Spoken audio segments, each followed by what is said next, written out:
Hello friends, today's date is 11 May 2022 and our today's video topic is JWT. My name is Khemaki Ramesh Patil. The JWT full form is the JSON Web Token, that is the JWT. As it is more commonly called, it is an open internet standard for securely transmitting trusted information between the parties in a compact way. And the token contains the claims that are encoded as the JSON object and are digitally signed using the private, secret or the public key private pair.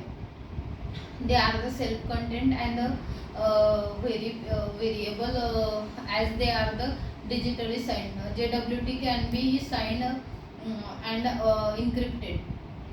The signed tokens verify the integrity of the claims contains in the tokens, while the encrypted ones hide the claims from the other parties.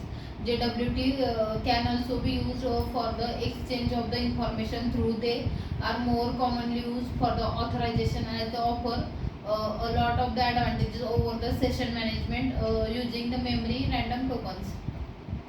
The biggest of the being of the enabling the delegation of the authentication logic to the third party server is like the auto. A JWT token is divided into the mainly three parts, that is the header, payload and the signature in the format of the header, payload and the signature. First of all, we see the header.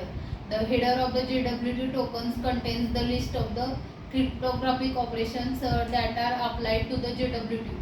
These can be the signing technique, metadata information about the content type and so on. The header is presented in the JSON object which is encoded to a base 64 URL. And a valid example of the JWT header will be algorithm and the HS256 type, that is colon JWT. Here ALG gives the information about the type of the algorithm used in the type, gives us the type of the information. And now we can see the what is the payload. The payload part of the JWT contains the actual data to be transferred using the tokens. This part is also known as the claims parts of the JWT token.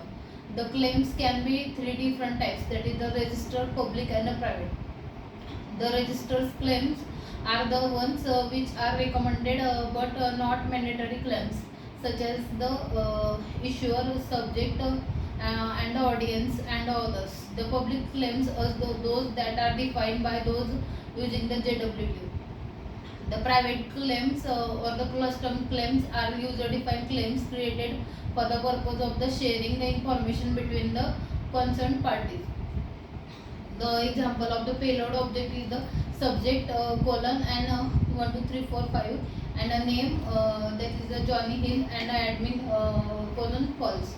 The payload object, like the header object, is base 64 URL encoded as well as this string forms the second part of the JWT. And now we can see the what is the signature. The signature part of the JWT, is used for the verification that the message was not changed along the way.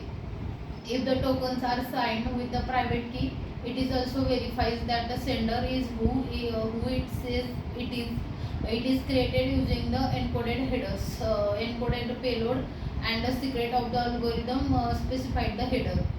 And the example of the signature will be authorization and the bearer token. The use of the JWT token for the authorization is the most common application.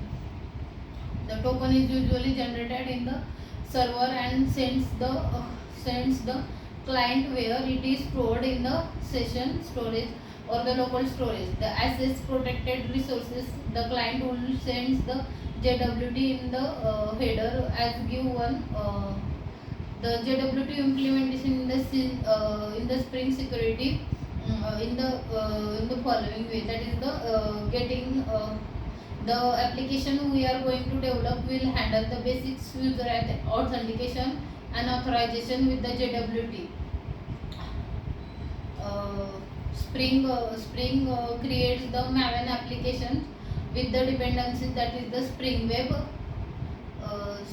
and the Spring Security.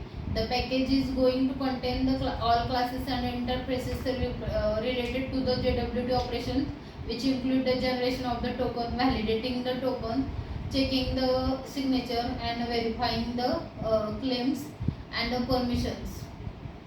So this is all about our today's topic. Thank you.